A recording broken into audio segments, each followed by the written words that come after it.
رسول اللہ صلی اللہ علیہ وسلم کی زندگی کا سب سے مشکل دن طائف کا دن تھا، جس میں رسول اللہ صلی اللہ علیہ وسلم کو طائف کے لوگوں نے اتنے پتھر مارے تھے کہ آپ علیہ السلام کے جوتے خون سے بھر گئے تھے۔ لیکن جب یہ سب کچھ ہونے کا تھوڑا بھی چانس تھا تو آپ رسول اللہ صلی اللہ علیہ وسلم کو طائف جانے کی ضرورت ہی کیا تھی۔ مسلمانوں کی تاریخ کے سب سے بڑے دن ہجرت کی کہانی ہے۔ اسلام کے پہلے دنوں میں مکہ میں مسلمانوں پر بہت سخت ظلم ہوتا تھا، لیکن ان سب کے باوجود رسول اللہ صلی اللہ علیہ وسلم ساروں کو بار بار کہتے تھے کہ بہت جلد پورا عرب مسلمانوں کے تابع ہوگا اور رومن اور پرزین ایمپائر مسلمانوں کی حکومت ہوگی، جس پر مکہ والے ان کا بہت مذاق اڑاتے اور بھی زیادہ ظلم کرتے تھے۔ لیکن یہ سب رسول اللہ صلی اللہ علیہ وسلم کا کچھ بھی نہیں بگاڑ سکتے تھے، کیونکہ مکہ کے دو بہت اسٹرانگ لوگ ہمیشہ رسول اللہ صلی اللہ علیہ وسلم کو سپورٹ کرتے تھے۔ ابو طالب آپ صلی اللہ علیہ وسلم کے چچا اور خدیجہ رضی اللہ تعالیٰ عنہ آپ صلی اللہ علیہ وسلم کی زوجہ۔ آخر مکہ والوں نے تنگ آ کر رسول اللہ صلی اللہ علیہ وسلم کے پورے خاندان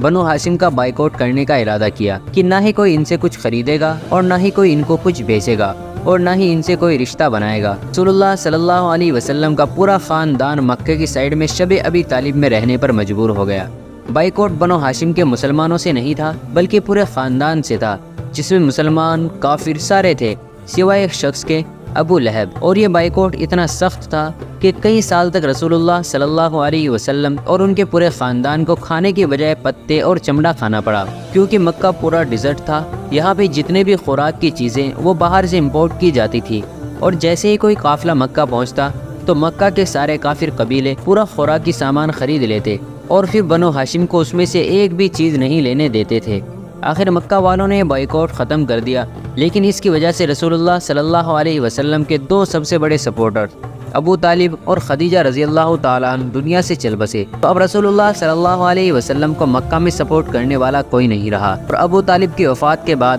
بنو ہاشم کا نیا سردار ابو لہب بنا، جو رسول اللہ صلی اللہ علیہ وسلم کا چچا ہونے کے باوجود مکہ میں آپ صلی اللہ علیہ وسلم کے سب سے بڑے دشمنوں میں تھا۔ ابو لہب نے سردار بنتے ہی رسول اللہ صلی اللہ علیہ وسلم کی مکہ کی سٹیزن شپ ختم کر دی، تو رسول اللہ صلی اللہ علیہ وسلم اب مکے میں بالکل بھی سیف نہیں تھے۔ لیکن اللہ کی طرف سے وہی حکم تھا کہ اسلام کو ہر طرف پھیلانا ہے، اور قرآن میں بھی بار بار آپ صلی اللہ علیہ وسلم کو موسیٰ علیہ السلام اور ابراہیم علیہ السلام کی سٹوری سے موٹیویٹ کیا جا رہا تھا۔ آخر نبوت کے 10 سال بعد رسول اللہ صلی اللہ علیہ وسلم نے ڈیسائیڈ کیا